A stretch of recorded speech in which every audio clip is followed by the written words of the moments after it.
Thao Nguyen's music is tough to pigeonhole. With her band The Get Down, Stay Down, it's brighter than most folk stuff, poppier than most indie rock, funkier than either one of those. Her voice is bold, sometimes almost percussive. Here's a little bit of her first LP, We Brave Bee Stings and All, from 2008. The song's called Bag of Hammers.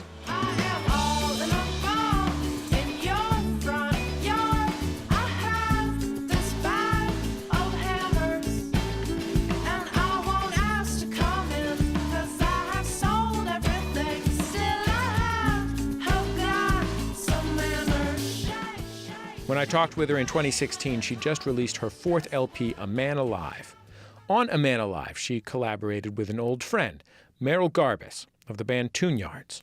Garbus brings her own vaguely hip-hop-ish aesthetic to it. The bouncy, dancey, sampled, chopped, and processed sound somehow complements the heavy, heartfelt themes of the album. Here's Millionaire. As you please. Spring and coy for cover now. Though the windows whip us over, it's still summer. Thao Nguyen, welcome back to Bullseye. Thank you so much for having me back. Of course. So I only just learned that you grew up in Falls Church, Virginia. That's the metro stop that I get off to visit my aunt and uncle. Jesse, for real? Yeah, for real. On the Orange Line, the East Falls Church? Yeah, you got it. Outside of that really dope Peruvian chicken spot that I think probably opened up since you left, tell me a little bit about what it was like when you were a kid. Is it Edie's Peruvian chicken? That sounds right. I believe that's that. man, I think that opened up right as I was entering middle school, and I'm glad to hear it's still delicious. Yeah, that chicken's what's up. Yeah. Growing up, the most prominent and consistent memories I have are of working in my mom's laundromat, but that started when I was about 12, and so that was what I was doing in some of my most formative years. It was folding strangers' laundry because we had a wash, dry, and fold service. And I had my guitar at the counter where I made change. That was happening. I spent a lot of time in my room playing guitar, and I spent a lot of time watching television. Was behind the counter at the laundromat an interesting place to sort of watch the world pass by, or were you too busy folding? It was. Yeah, actually, the laundromat, it's a really interesting cross-section of people because everybody needs to have something laundered eventually. And if it was a more affluent or, upper middle class residents, they would bring their comforters in or their dry cleaning. And we also had customers who, were perhaps homeless and coming in to wash their loads. Then... And as a public service announcement, I learned that when a tag says dry clean only, they're most likely just bringing it to a laundromat with larger washers, especially with comforters. And they'll fleece you. They'll charge you $12, $14 to dry clean that thing, but then they'll just bring it into our laundromat. Who were the other members of your family? I know you had a brother. I had a brother. I have an older brother who's almost 8 years older, and my mom, a real upstanding lady, and my grandmother lived with us. My grandmother came over from Vietnam when I was 5 years old, and she's still living with my mom, so she helped raise me as well. Was your mom born in the States? No, she was born in Vietnam, and she immigrated around 74, 75, when the Vietnam War was sort of at its height, when Saigon fell. Was there a Vietnamese-American community in Falls Church or in the D.C. area? There is actually quite a robust one. It I think might be second only to Southern California, to Orange County. That's what I heard. I don't know. There we get pretty competitive, I guess. There's a pretty, it's a robust yet small community. And there's this place called the Eden Center, which is this strip mall, but everything in it is Vietnamese owned and operated. And it's where you'll get the most authentic everything. And that was just a few blocks from my house and very close to that metro stop, to our metro stop. What parts of being Vietnamese-American as a kid and as a teenager did you think were cool, and were there things that you thought were embarrassing? Oh, man. I would say, unfortunately, I didn't think anything about being Vietnamese was cool because, I was growing up in Northern Virginia, and the push at that time, the interest was in assimilation. And, I'm grateful that my parents instilled in me the importance of preserving language and culture. And so I only spoke Vietnamese at home. And also, my grandmother was there and she didn't speak much English. So I only communicated with her in Vietnamese. But at the time, every lunch that I brought in, I was like, I can smell the fish sauce. This is not going to work out well. And I was embarrassed about having friends over. And, my mom would go in to meet my teacher for teacher-parent conferences. And now I have so much admiration for what they went through. But then I was embarrassed that they didn't speak English that well and that I would have to interpret. We'd have to, my brother and I filled out every government form you can imagine. And my brother, I looked up to him so much, but his interest also, we both felt pressured to assimilate, and I just followed that lead. What kind of music was going on in your house when you were a kid? Now I treasure it so much, and it brings me such joy to remember it. But there's this, I don't even know what to call it, but any first generation Vietnamese-American kid within my generation, my age bracket, will know what I'm talking about. It's this series called Paris by Night, and it's sort of put on by the American-based diaspora of South Vietnamese who left Vietnam when Saigon fell, or around that time. And it's a variety show series where there's traditional folk music, there's traditional Vietnamese music, and then there's this just infusion of American pop music, but it's always a few years late. Mm-hmm. And so you'd see Madonna doing Like a Virgin, but then 2 or 3 years later, Linda Trang Dai would be doing Material Girl. Or it just was a little bit, and then the boy band thing happened, and then you would see it a couple waves, a different iteration later on. And my grandmother loved to listen and watch the more traditional folk musicians. But if you had an 8-year-old brother, mm-hmm. Was he sitting around the house listening to Vietnamese folk music? Oh, no. Oh, definitely not. So then there's which was incredible, and I think now really helped influence my musical tastes and bent. But my brother was a big hip-hop fan, and I remember when I was 4 or 5 or 6, stealing his Fat Boys tape and listening to that over and over again, and Tone Loc, and so he was totally into different strains of American pop music. So that was happening. Motown. But, my parents also loved Yanni and Lionel Richie. And my mom loves Yanni so hard and thinks he's so handsome. And we didn't have cable, but whenever PBS had, he had Live at Red Rocks or whatever. At the Acropolis. He did a special at the Acropolis. Yeah. That's the one I remember. That's what you're right. Totally. John Tesh was live at Red Rocks, but Yanni was at the Acropolis. So there's that. I remember somehow the local cable access channel had the Lionel Richie Hello video circulating, and I watched that. We didn't have MTV, but I somehow could watch this Lionel Richie video whenever I wanted.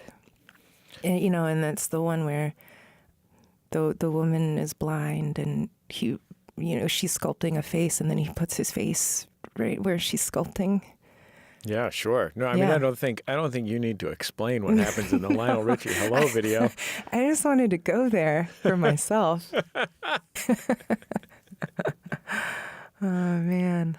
I think your songs have always had an element of, if not upbeat fun, at least a sort of upbeat anthemic quality, even when the subject matter is heavy, as it often is on this record. Mm-hmm. And I wonder why do you think that is? Why are you, as, somebody who for a long time was going from town to town with an acoustic guitar, not wailing plaintively, which I think is what, is the expectation? I think content-wise, you're right. I think, especially with this record, there's a lot of darker content, and there's a lot of grief and rage, and I didn't want it to just stop there. I didn't want the writing of it, the sort of the analysis of it, or the synthesis of the songs, or to sort of be trapped within those constraints. I wanted something more productive from it, and I wanted the ability to celebrate my life as it is now. And, practically speaking, if I'm going to do these songs every night, I can't have them sound as sad as they are, or else, I would just melt in a puddle on the ground. And I wanted this kind of kinetic, frantic energy. I wanted to tap into it in a productive way and feel that there's joy. I feel like big feelings have a lot of energy to them, a lot of juice. And sometimes it can be hard to feel like you have a place for that energy to go, especially if you're embarrassed to or uncomfortable about being, angry or self-righteous or sad or sort of expressing negative stuff. Mm-hmm. And I wonder if part of that feeling of wanting to make these songs kinetic is about just wanting to have a place to put the energy, even a physical place. You know what I mean? Totally. Yeah, I agree with you 100%. And these songs, it's also the best and most effective way I could find to communicate. And you're right, you have to find a way to do it comfortably and sort of balance the vulnerability of it, balance being so exposed. And if you can manage to do it in a way that you are actually exhilarated by and benefit from, then you should. Let's hear some more music from Thao Nguyen's new album with her band Thao and the Get Down, Stay Down. The album's called A Man Alive, and this song is called Give Me Peace.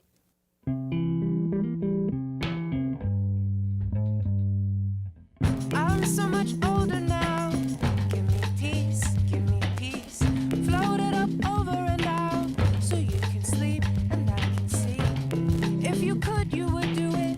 A lifetime of love to prove, but I would never hold you to it. Everyone has the right to move.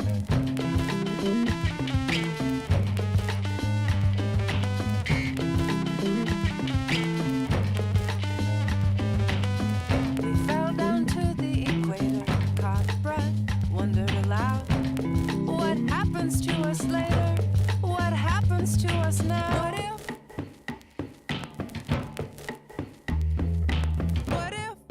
What if I need my one enemy? I wait and ask after. So, Thao, the overarching theme of this record is your father. Can you tell me what relationship you had to him and what relationship you have to him? Sure. When I was young, he was around until I was about 11 or 12, but he wasn't. He's a very charming guy, and I adored him, but I wouldn't say that he was. I don't know. He varying degrees of disappointing character. So I think he was, and perhaps still is, like a very reckless person who was not meant to be a parent, and there are varying levels of transgressions within that. So, and now I don't have any relationship with him, and we've been out of touch for years, and I hear about him from time to time, and I don't remember the last time I saw him, and he called a couple years ago, I think, but I didn't pick up, and that was the last I heard from him. So we have a pretty fascinating estrangement going on. Why didn't you pick up? I just didn't feel like it. It just is such a drag. It's such, it takes so much work to enter that territory and then to reemerge from it. And I don't know how to do it well. And I don't know that I will. And there's a lot of emotions that conflict with each other, and it's a toss-up which ones win the day, depending on the day. And this record definitely covers that territory. It definitely documents the feelings of optimism and forgiveness and whatever. Why did you want to spend the time with this part of your life to write the songs and make the album? It's funny is I didn't want to. I really didn't want to. And I've spent my whole life not really wanting to investigate this part of my life because it is such a source of grief. But a record was due, and I started writing songs for it, and it was so clear. Every song was about some aspect, directly or indirectly, having to do with my relationship with my dad, and the insistence of those songs made it clear that it was that was happening. And I guess as I get older, and I remember having breakfast with a friend of mine. This actually was one of the seminal moments of the creation of the record. Was I was having breakfast with a friend of mine who has a very similar relationship with her dad, a very complicated,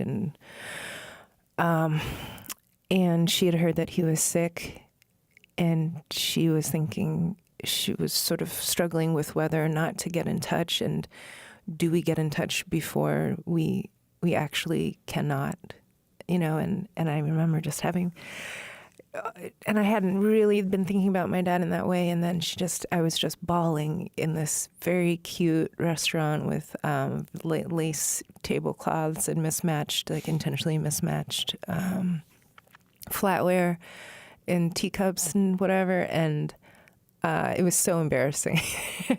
But that moment is so vivid to me because I realized that this weight, this like fiery pit that has informed everything that I've done and not done in my entire life, and so it felt like it was time, even though I was incredibly nervous and scared to do it. It seems to me like, I don't know, this is true for me. I don't know if it's true for you, but it might be, that one of the most difficult things about living life as a grown-up is getting to a point where you feel like you don't have to live your life relative to your parents, because your entire formation of who you are is relative to your parents, and at some point you start to give yourself permission to just be a person. I feel like that's one of the things that I hear on the album, both you processing this incredible pain and also you kind of asserting your right to be yourself and be a person in the world who, in a way, is not beholden to that relationship. Does that make sense? Yeah, totally. And I think that any element of joy that that someone would hear throughout this record, which I hope I hope that happens a lot. It's in there. It was in there for me, and so I hope that gets conveyed. All of those celebrations and joyous moments are about that, which I didn't realize until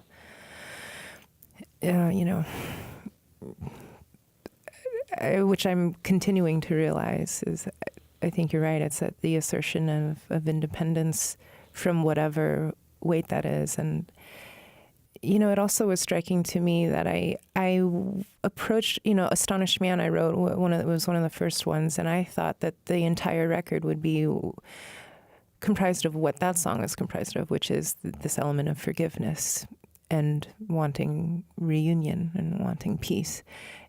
And to let go of that and to understand that this record contains a lot of things, and to accept that there is no resolution beyond the resolution that that is at hand, which is out of my control, which is only within, the only thing I can control is my part in it, and to sort of free myself of that too, of this idea that broken relationships must mend, given their gravity and given the fact that they were once so important, was probably the greatest source of peace for me. Was it different, do you think, to do this with friends? I mean, your bandmates, but also your producer, Merrill Garbus, who I know you've been friends with for quite a long time.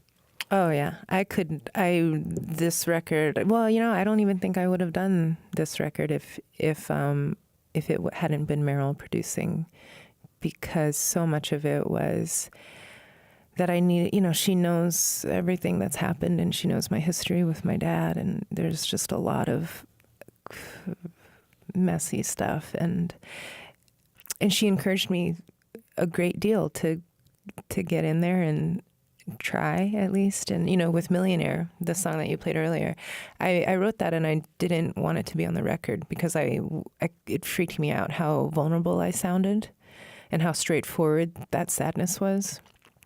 But she's like, "Are you kidding? Like, this is going, it has to." And I see it's the heart of the record in a lot of ways, and it's an incomplete effort without it.